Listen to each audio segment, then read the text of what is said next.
ஆண்டவருடைய ஆவி என்மேல் உள்ளது, ஏனெனில் அவர் எனக்கு அருள் பொழிவு செய்துள்ளார். ஏழைகளுக்கு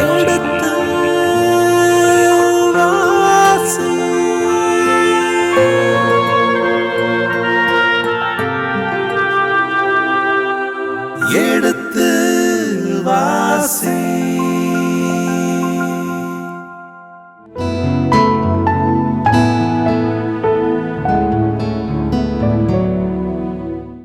இனிய இதயங்களே, எடுத்து வாசி நிகழ்ச்சியில் இதுவரை நாம் ரூத்து புத்தகத்தின் 2 அதிகாரங்களுக்கு விவிலிய விளக்கமும் இறை வசனமும் கேட்டு அறிந்திருக்கின்றோம்.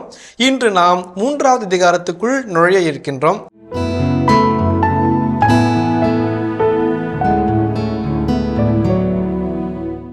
ஏற்கனவே தந்தையானவர் நமக்கு சொல்லி இருக்கின்றார், இந்த 2 யாரும் அறியாத விதவை கைம்பெண்களை இந்த புத்தகம் எடுத்துரைக்கின்றது. கடவுள் பார்வையில் யாரும் விட்டுவிடப்படுவது இல்லை என்பதை எடுத்துக்காட்டு. அதே போன்று கடவுள் வழங்கிய, ஆபிரகாமுக்கு வழங்கிய அந்த ஆசி எல்லா காலகட்டத்திலும் அது எப்படி நிறைவேறுமோ என்ற ஒரு ஐயம் நமக்கு ஏற்பட்டாலும் கூட அதையும் தாண்டி செய்ய வல்லவர் கடவுள் என்பதை எடுத்துக்காட்டும் புத்தகம் என்று விளக்கி இருக்கின்றார். இதுவரை நாம் இந்த பெண்களுக்கு, இந்த கைம்பெண்களுக்கு உணவையும் தண்ணீரையும் பாதுகாப்பையும் கடவுள் வழங்கிவிட்டார் என்பதை அறிந்திருக்கின்றோம். இனி இந்த இருந்து ஆண்டவர் வழங்கிய மாபெரும் பிள்ளை பேறு எப்படி கிடைக்க இருக்கின்றது, கடவுள் எப்படியெல்லாம் அவருடைய திருவுளத்தை நிறைவேற்ற இருக்கின்றார், அதே போன்று அவர் வாக்களித்ததை எப்படி நிறைவேற்றுவார் என்பதையெல்லாம், மீட்பின் திட்டம் எப்படி இருக்கின்றது என்பதையெல்லாம் இனியும் அறிந்து கொள்ள ஆர்வமாக இருக்கின்றோம். வாருங்கள் நிகழ்ச்சிகள் செல்வோம். உங்கள் சார்பாக தந்தை அவர்களுக்கு வணக்கம் சொல்லி நிகழ்ச்சியை தொடங்குவோம். 3ஆம் அதிகாரத்தின் விளக்கங்களை பெற்றுக்கொள்வோம். வணக்கம் தந்தை அவர்களே. வணக்கம் ஃபாதர். வணக்கம். என்னை போன்று நேயர்களும் மிகவும் ஆர்வமாக இருக்கிறார்கள். இதுவரை ஆண்டவர் செய்து முடித்து விட்டார், அவர்களுக்கு வேண்டியதை கொடுத்து விட்டார். இனி அவர்களின் வளர்ச்சிக்கு என்ன செய்ய போகின்றார் என்பதை அறிந்து கொள்ள ஆர்வமாக இருக்கின்றோம். கடவுளின் யுத்து என்னவாக இருக்கின்றது, இந்த பகுதியிலேயே கையாளப்பட்ட அந்த சொல் வாக்கியங்கள் என்னவாக இருக்கின்றன, இந்த பகுதியில் கொடுக்கப்பட்ட இந்த இணைச்சட்ட திருமுகங்கள் என்னவாக இருக்கின்றன, இவற்றை நாம் இந்த காலகட்டத்தில் எப்படி புரிந்து கொள்வது என்பதையெல்லாம் அறிந்து கொள்ள ஆர்வமாக இருக்கின்றோம். இந்த ஒரு பின்புலத்தோடு நாம் தொடர்ந்து கடவுளுடைய காரியங்கள் எப்படி நம்முடைய புரிதலுக்கு அப்பாற்பட்ட விதத்தில் நடைபெறுகின்றன என்பதை பற்றி தொடர்ந்து இந்த 3வது அதிகாரத்திற்குள் நாம் பார்ப்போம். குறிப்பாக இந்த 2 அதிகாரங்களில் நீங்கள் ஏற்கனவே சொன்னதை போல அவர்களுடைய அடிப்படை தேவைகள் எல்லாம் நிறைவு செய்யப்படுகின்றன. ரூத்து, நகோமி ஆகிய இந்த 2 கைம்பெண்களுக்கு ஆண்டவர் எப்படி அடிப்படை தேவைகளை, பாதுகாப்பு, உணவு, நல்ல ஒரு உறவு முறை, தங்களது கஷ்டங்களை எடுத்து சொல்லுவதற்கு உறவு, இதெல்லாம் ஏற்படுத்தி கொடுப்பதை நாம் பார்க்கின்றோம். தொடர்ந்து அவர்களுடைய பாதுகாப்பு எப்படி உறுதிப்படுத்தப்படுகின்றன, எப்படி குலைந்து போன, சிதறிப்போன அந்த குடும்பங்கள் நிலைநிறுத்தப்படுகின்றன என்பதை பற்றியெல்லாம் நாம் இங்கே பார்க்க போகிறோம். குறிப்பாக இந்த 3வது அதிகாரத்தில் நாம் நேரடியாக நுழைவதற்கு முன்னதாக 2வது அதிகாரம் 23வது வசனம், அதை நாம் மீண்டும் ஒரு முறை பார்ப்பது நல்லது. ஏனென்றால் 3வது அதிகாரத்திற்கு தொடர்ச்சியை கொடுப்பது அந்த வசனம்தான். எனவே அதை நாம் மிக சுருக்கமாக ஒரே ஒரு முறை வாசித்து பார்ப்போம். அதை கொஞ்சம் வாசிக்குங்களா? அவ்வாறே ரூத்து போவாசின் பணிப்பெண்களை விட்டு பிரியாதிருந்து வார்கோதுமையும் கோதுமையும் அறுவடையாகும் வரை கதிர் பொறுக்கி வந்தார். தம் மாமியாருடனேயே தங்கியிருந்தார். இந்த வசனம் இந்த ஆசிரியருடைய எழுத்து கைவன்மையை எடுத்து காட்டுகிறது. இதை வாசிக்கும் போது ஒரு கணிசமான காலம் ரூத்தினுடைய அன்றாட வாழ்வு இப்படியாக போய்கொண்டிருந்தது. அவர் அன்றாடும் போவாசனுடைய நிலத்திற்கு சென்றார், கதிர்களை சேகரித்தார்.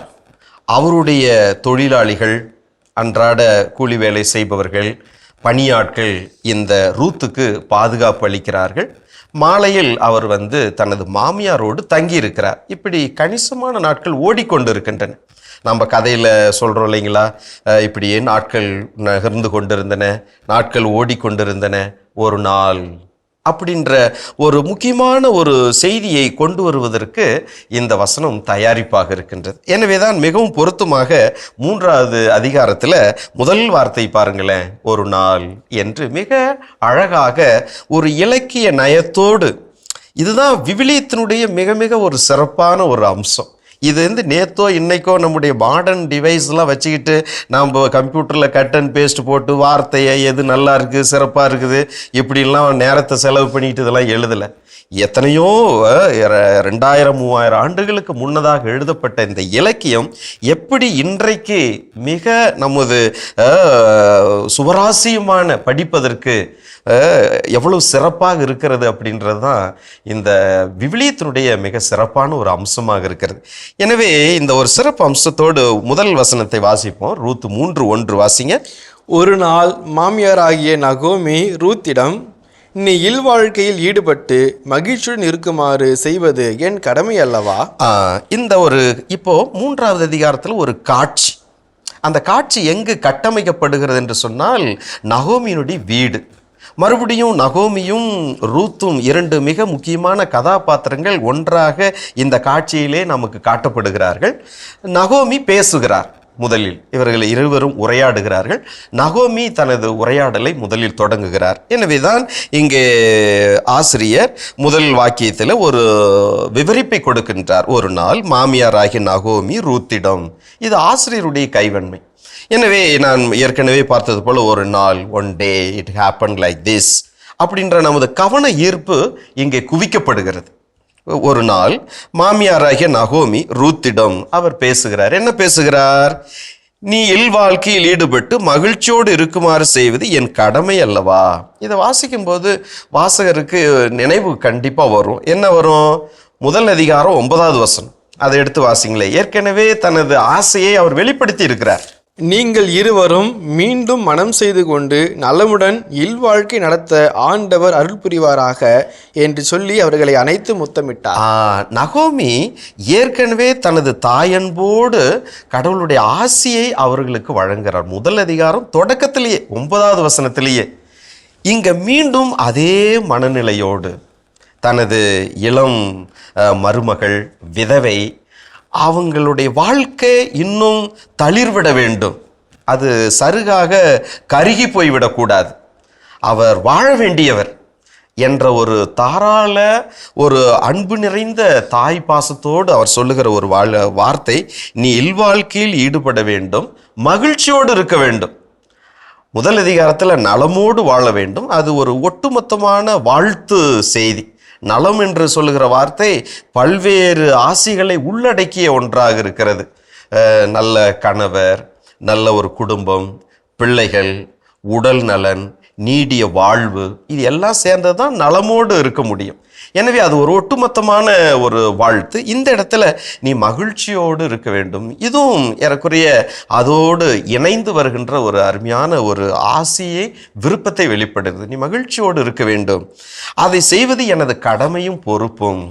ஒரு தாய், அதாவது தந்தை தான் திருமணத்திற்கு ஏற்பாடுகள் எல்லாம் செய்ய, முன்னேற்பாடுகள் செய்ய முன்வர வேண்டும், முன்னெடுக்க வேண்டும். இந்த இடத்துல இந்த நகோமி அதை முன்னெடுக்கிறார், ஒரு முயற்சி எடுக்கிறார். 2 விதவைகளுடைய எப்படியாவது வாழ்க்கையை அமைத்து கொள்ள வேண்டும் என்கிற ஒரு விடாமுயற்சி, பெர்சிவரன்ஸ் என்று நாம் ஆங்கிலத்தில் சொல்கிறோம் இல்லைங்களா, விடாமுயற்சி, தளராத மனம். இதை தான் இந்த இடத்துல நாம் பார்க்குறோம்.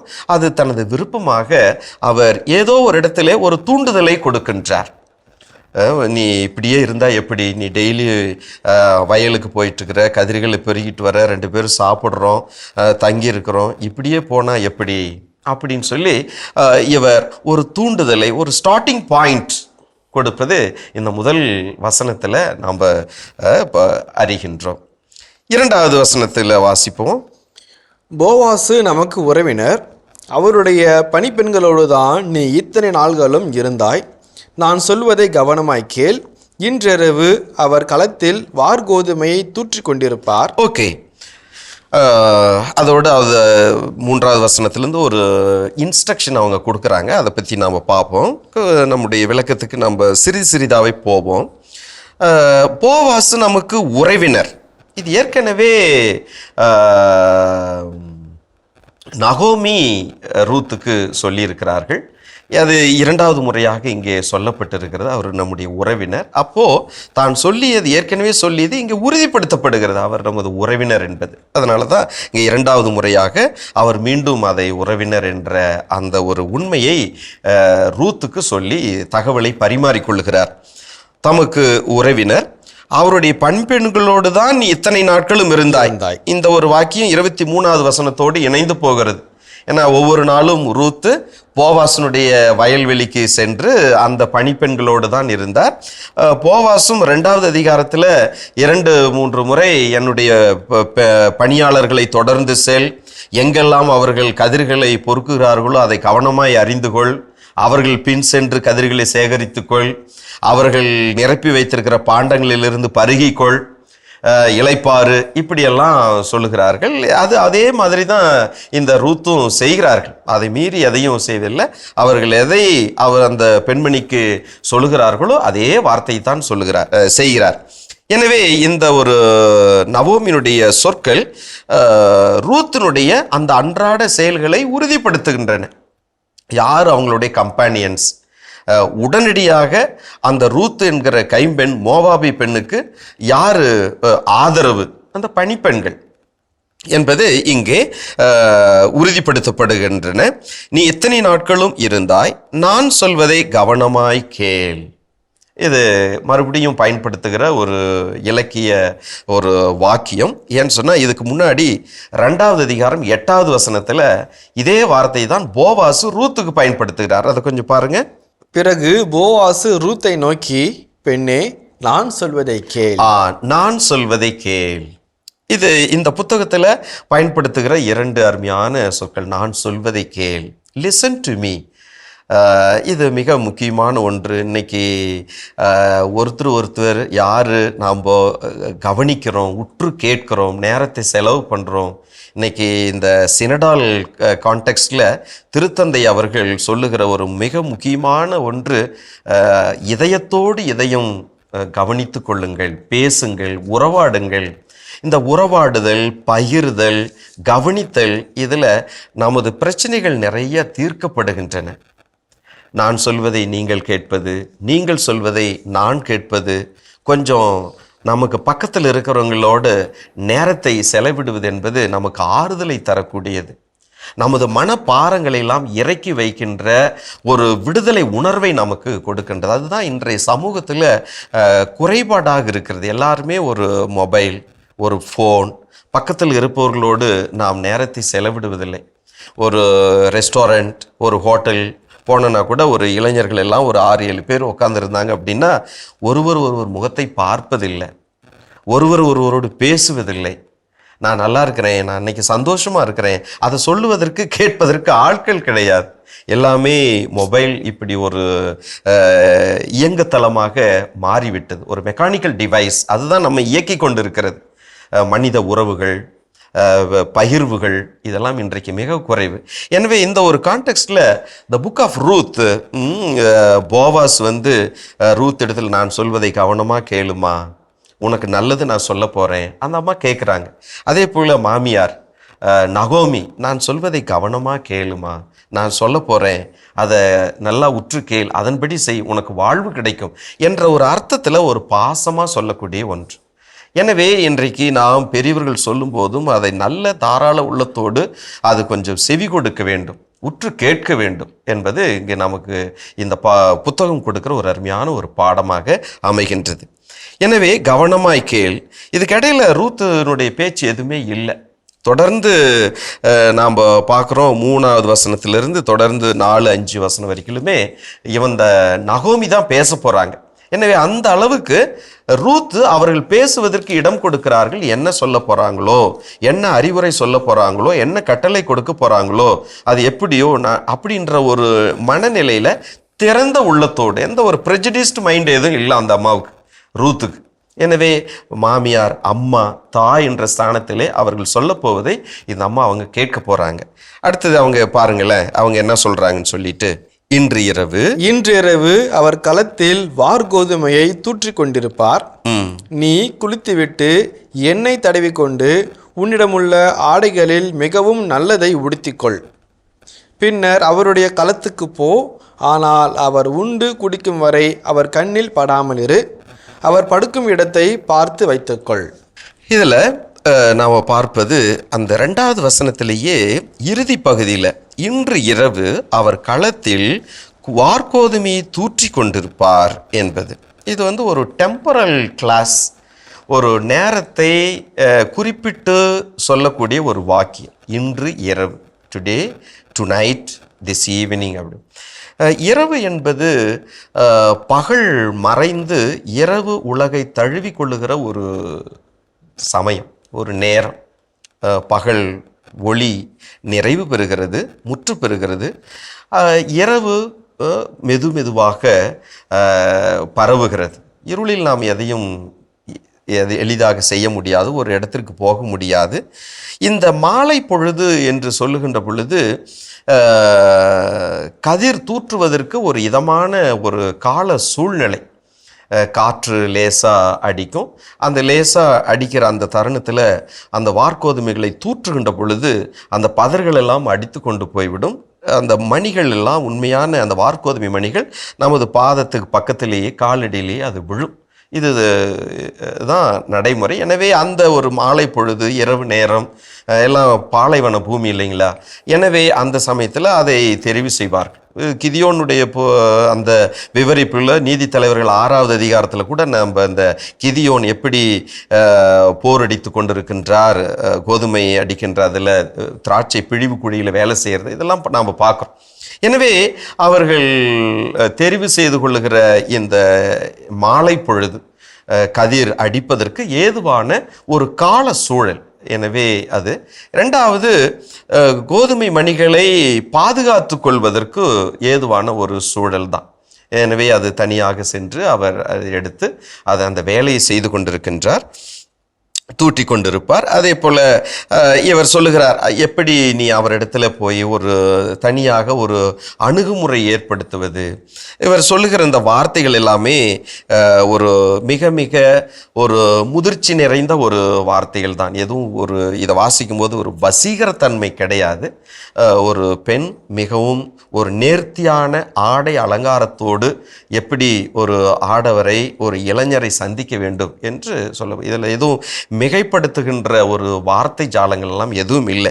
குளித்துவிட்டு எண்ணெய் தடவிக்கொண்டு உன்னிடம் உள்ள ஆடைகளில் மிகவும் நல்லதை உடுத்திக்கொள், டீசெண்டான ஒரு உடை, எண்ணெய் தடவிக்கொள். எண்ணெய் தடவிக்கொள்வது என்பது ஒரு நல்ல ஒரு அழகு தோரணையை நமக்கு கொடுக்கக்கூடிய ஒன்று. எனவே அதை தடவிக்கொள். அவருடைய களத்துக்கு போ, ஆனால் அவர் உண்டு குடிக்கும் வரை அவர் கண்ணில் படாமல் இரு. அவர் படுக்கும் இடத்தை பார்த்து வைத்துக்கொள். அடுத்தது 4வது வசனத்திலே அவர் தனது அறிவுரை தொடங்குகிறார். அவர் உறங்கியதும் நீ சென்று அவர் கால்களை மூடியிருக்கும் போர்வையை விலக்கிவிட்டு அங்கேயே படுத்துக்கொள். அதற்கு மேல் நீ செய்ய வேண்டியதை அவரே உன்னிடம் சொல்வார் என்றார். ஸோ 4வது வசனத்தையும் இது சேர்த்து பார்க்கும்போது ஒவ்வொரு வாக்கியத்திலையுமே ஒரு பொறுமை, காத்திருப்பு, அவசரப்படாத, படபடப்பு இருக்கக்கூடாது அப்படின்ற ஒரு தொனி, ஒரு ஒரு டீசெண்டான ஒரு அணுகுமுறை, ஒரு முதிர்ச்சி நிறை. அதை தான் நான் தமிழில் சொன்னேன், முதிர்ச்சி நிறை. ஒரு ஆங்கிலத்தில் மெக்னானிமிட்டி அப்படின்னு சொல்கிறோம். நல்ல ஒரு ஜெஸ்சர் அப்படின்லாம் நான் சொல்கிறேன் இல்லைங்களா. அந்த மாதிரி இவருடைய அணுகுமுறை மிகவும் ஒரு முதிர்ச்சி நிறைந்த, ஒரு அவசரப்படக்கூடிய அல்லது வசீகர தன்மை கொண்ட அதெல்லாம் இல்லவே இல்லை. ஏன்னா ரூத்தினுடைய கேரக்டரில் இதுக்கு முன்னாடி அப்படிலாம் ஒன்றுமே நம்ம பார்க்கல. எனவே இந்த இடத்திலும் நகோமி ஒரு தாய்க்குரிய ஸ்தானத்தில் தனது மருமகளுக்கு எப்படி ஒரு அருமையான ஒரு நல்ல அறவுரை, நன்னெறியை அவர் சொல்லுகிறார். நல்ல உடை உடுத்திக்கொள், உன்னை தூய்மையாக்கிக்கொள், எண்ணெய் தடவிக்கொள், நீ போய் அங்கே அவருடைய அசைவுகள், அவர்களுடைய இடம், தங்குகின்ற இடத்தை நீ பார்த்து வைத்துக்கொள், பொறுமையாயிரு, அவசரப்படாத எல்லாம். எனவே இதில் வாசிக்கும்போது வேற எந்த சிந்தனைக்கும் நமக்கு தோன்றுவதற்கு இடம் கிடையாது. எனவே நாம் இங்கு பார்ப்பது, அவரது இடத்தை பார்த்து வைத்துக்கொள், அவர் உறங்கியதும் நீ சென்று அவர் கால்களை மூடியிருக்கும் போர்வையை விலக்கிவிட்டு அங்கேயே படுத்துக்கொள். இங்கே இந்த போர்வை என்ற இந்த ஒரு வார்த்தையை நான் அடிக்கோடிட்டு காட்ட விரும்புகிறேன். என்றால் 2-3 குறிப்புகள் இதை இந்த புத்தகத்தில் நான் வாசிக்கலாம். முதல்ல அவருடைய கால்களை மூடி இருக்கும். அவர் போய் சேர வேண்டிய இடம் போவாசனுடைய பாதங்கள், கால்கள். 2வது அதிகாரத்தில் நாம் பார்த்தோம், ஏறக்குறைய 10வது வசனத்தில் ரூத்து பாதங்களில் வீழ்ந்து வணங்குகிறார். பாதங்களில் வீழ்ந்து வணங்குவது நான் உனது அடியான் பணியால் என்ற ஒரு உண்மையை அங்கு காட்டுகிறது. ஒரு அடிமைதான் மாஸ்டரோட பாதச்சுவடுகளில் அவர் விழுந்து கிடப்பார் அல்லது அங்கே இருப்பார். மாஸ்டர் அல்லது எஜமான் எங்கு இருக்கிறாரோ அங்கே தனது பணியால் இருக்க வேண்டும், நின்று கொண்டு இருக்க வேண்டும். ஏன் நின்று கொண்டிருக்க வேண்டும்? எஜமான் எந்த நேரத்தில் எந்த நொடி பொழுதில் கட்டளையிடுகிறாரோ அதை உடனடியாக அருகிலிருந்து அவர் செய்ய வேண்டும். எனவே அவர் இருக்க வேண்டிய இடம் அவருடைய பாதச்சுவடு, காலடி. எனவே 2வது அதிகாரத்திலேயே பாதங்களில் வீழ்ந்து அந்த ஒரு ஜெஸ்டர், ஒரு செயல், நான் உனது அடியார், உன் பணிப்பெண். இனிய இதயங்களே, எடுத்து வாசி நிகழ்ச்சியில் ரூத்து புத்தகத்தின் இறை வசனங்களுக்கு செவிமடுத்துக் கொண்டிருக்கின்றோம். இதன் தொடர்ச்சியை மீண்டும் அடுத்த பகுதியில் பார்ப்போம். அதுவரை இணைந்திருங்கள். இயேசுவுக்கே புகழ், இயேசுவுக்கே நன்றி, மரியே வாழ்க. மிக மிக ஒரு எளியவர், ஒரு வறியவர். இயேசு காலத்தில் கூட இந்த ஒரு கவர்மெண்ட்டை பற்றி நாம் நிறையா சொல்கிறோம். தொடக்க காலத்திலேருந்து ஒரு எளியவர் தனது மேல் ஆடையை உடுத்தியிருப்பார். அதே மேல் ஆடை அல்லது அந்த உடுப்பு தான் இரவு நேரங்களில் போர்த்தி கொள்வதற்கும் பயன்படுத்துவார்கள் என்று சொல்லுவார். ஒரு எளிமையான, ஒரு வறுமை கோட்டுக்கு கீழ் இருக்கக்கூடிய ஒரு மனிதன். அவனிடத்தில் இருப்பது ஒன்று தான். ஒரு பறவை எப்படி தனது குஞ்சுகளுக்கு தனது இறகின் நிழலிலே அரவணைப்பை கொடுக்கிறதோ அதே மாதிரி போவாஸ் வலிமை மிகுந்தவர். இன் ஹிம் இஸ் ஸ்ட்ரென்த் என்று நாம் பார்த்தோம். எனவே இந்த ஆதரவற்ற இந்த ஒரு விதவைக்கு அவர் ஆதரவு கொடுக்க போகிறார், பாதுகாப்பு கொடுக்க போகிறார், அரவணைப்பு கொடுக்க போகின்றார் என்கிற அடையாளம் தான் அவர் பாதச்சுவடுகளிலே அவர் அந்த போர்வையை விலக்கி விட்டு அங்கேயே படுத்து கொள்ளுகிறார். அந்த ஜெஸ்டர், நீ தான் எனக்கு எல்லாமே,